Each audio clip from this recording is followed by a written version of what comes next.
નમસ્કાર, સમય news YouTube ચેનલમાં તમારું સ્વાગત છે. પોતાના જ મત વિસ્તારોમાં કેબિનેટ મંત્રી ઉણા ઉતર્યા.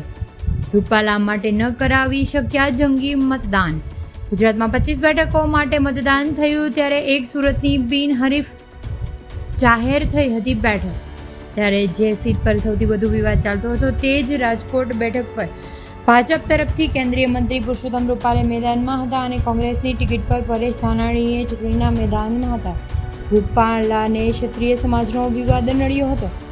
ત્યારે તમને એ જણાવી દઈએ કે છેલ્લા આવેલા ફાઇનલ આંકડા મુજબ ગુજરાતની સરેરાશ 60.13% મતદાન નોંધાયું, જ્યારે રાજકોટમાં 59.59% મતદાન અને રાજકોટમાં કુલ મતદાન આ રીતે થયું હતું.